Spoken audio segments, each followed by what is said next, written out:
Yung pag inisip mo yung mukha, talagang hindi mo talaga magagawa. Isang magandang hapon po, Sir Ian. Salamat po't nakarating kami dito sa Mykonos Cycling Shop. Ano pong bike yung gamit nyo? Ayun pa rin siya, si Maru. Maru kasi 53. Siya pa rin yung ginamit natin dun sa ating second at saka third. Siya po ang gamit natin ngayon. Sayang, hindi nyo nakita yung yung load eh. Sobrang bigat niya eh. Kasi dami niyang materials at saka pang workshop cooking demo. Nakalagay po dun yung mga knives natin. Ano pong estimate nyo na timbang doon nung fully loaded? Siguro umabot siya ng siguro 90 plus na siya. Kaya kahit ako sa ahon, pagka yung gradient na nasa 12, 15, wala, tinutulak ko na siya. Ang bigat na. Yung dati kong dinaanan na ang load ko 80 plus lang, naahon ko pa eh. Pero yung binalikan ko siya kasi yung route ko ngayon, pabalik tayo. Wala, tulak ako doon. Ano na po yung mga binago nyo dito sa Maru kasi para maging suitable sa klase ng ride na ginagawa nyo sa mga dinadala nyo? Yung sa akin naman po, wala siyang binago, no? Every time na aalis ako, kinukondisyon ni Maru Bicycle Philippines yung, yung bisikleta natin. Yung kung ano yung dapat palitan. Kasi, syempre, almost 1 year na siyang ginamit. Gusto ni Sir Nicoli ng Maru Bicycle Philippines na talagang safe. At saka si Sir Nads, inaano niya kung ano yung bago. Ito po, yung nilagay nyo na Narap? carrier.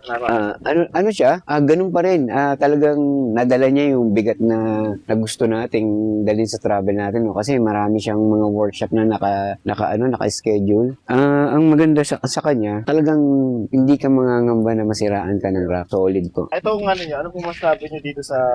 So far, ano na siya, no? Yung second Philippine loop ko is 1.5 years eh. Tapos plus yung third ko, di ba? Siya pa rin yung gamit natin. Hindi niya tayo binibigo. Ganun pa rin, hindi siya nagkakaroon ng problema. Ano pong nagustuhan nyo sa ganyang klase? Yung setup ng niya, lalo na kahit umaahon ka, sobrang smooth niya eh. Yung sa ahon, tapos papatag, pagka nare-relax ka. Ngayon lang kasi sobrang bigat ng harap. Ano pa rin siya, smooth pa rin siyang gamitin. Okay, walang tama. Wala naman po, wala naman. Siguro pagka tinutulak ko lang siya kasi syempre lahat yung load, no? Yung sa ahon, ang bigat ng bike mo. Pero okay naman po so far, walang pain. Pag po mga isang Philippine loop, nakakailang gulong po kayo? Eto galing pa to ng Negros eh. Binigay pa sa akin ito eh. So natapos niya yung Philippine Loop ko na 1. Tapos ito, yung North Luzon ko na inabot na almost mag-iisang taon din. Ito pa rin siya. Nagpalit lang ako sa likod kasi yung likod ang pinaka-heavy. Yung sa likod kasi, pagdating ko ng Tuguegarao, ilang beses ako na puncture na maliliit na yung parang gabuhok na pin.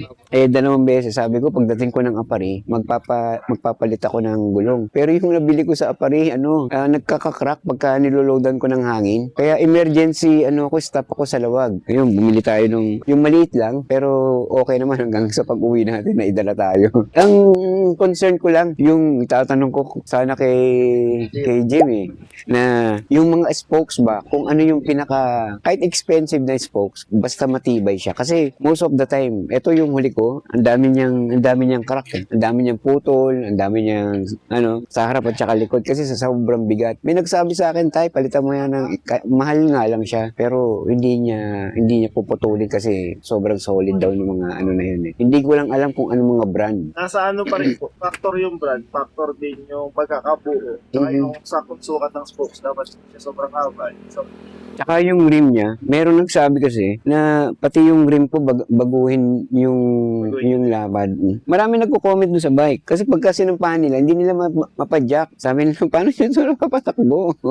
Kasi sobrang bigat niya. Pero so far, yung travel natin sa North Luzon, nabalikan natin yung soon ilalabas natin yung istorya natin kung bakit tayo nag-stop doon sa Nueva Vizcaya. Kung ano ba yung nabago sa atin when it comes to physical, yung natin, behavior, sa travel. At tapos, nakapag-share tayo ng sa kitchen, nakabalik tayo. Kaya po soon, abangan po ng mga supporters natin, sumusuporta sa Maru Bicycle Philippines na meron kaming nilulutong para sa cycling community ba. Abangan nyo po para surprise namin itong year na to. Ano po masasabi niyo sa kalidad ng isang Maru bike bilang kayo yung nakasubok talaga sa napakatinding Sabi nila, this is underrated siya. Dahil no, in terms dun sa bigat niya, no, na dala-dala niya. Naiikot ko siya ng second, tapos ito gamit ko siya ng third. Ano siya eh, kahit ako, believe ako dun sa materials ng frame. Kasi sobrang bigat na nung bike. Kahit si Sir Nico, nagsasabi na hindi ba delikado yung bisikleta. Pero sa akin, wala siyang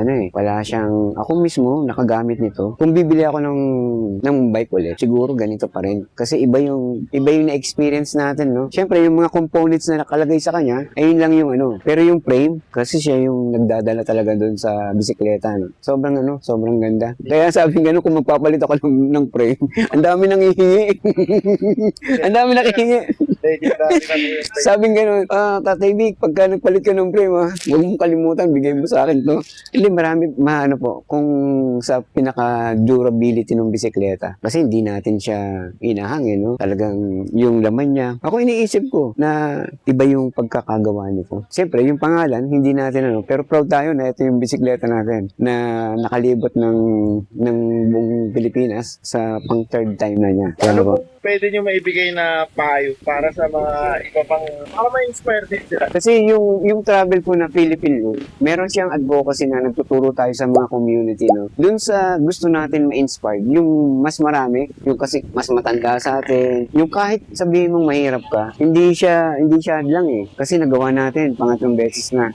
Yung travel natin, nagbibigay ng inspirasyon dun sa, yung mga matatanda na iniisip na hindi na kaya magbisikleta. Pero sabi ko, yung pag inisip mo hindi mo kaya, talagang hindi mo talaga magagawa. Kasi nasa isip mo yun eh. Kasi nakatanim na eh. Pero kung susubukan mo, yung ginawa natin na ang travel natin, gawin natin posible ang imposible. Ito po yung katunayan. Na wala tayong dala na sobrang daming pera mo. Marami tayong dala sobrang gamit ng materials pang workshop. Pang benta sa paggawa natin ng bracelet. Inspired natin yung mga siklista na may kanya-kanyang talent, di ba? Yung kung ano yung talent mo, ayun yung dalin mo sa pagbabike mo. Malamang, maikot mo ng ilang beses ang buong Pilipinas. Sobrang ganda kasi niya eh. Kaya lagi natin sinasabi, kinukwento natin doon sa katulad natin na nandun lang doon yung sitwasyon na wala tayong financial sa buhay. Pero gusto natin maraming sumunod, maraming gumaya na kahit eto lang yung setup niya, di ba?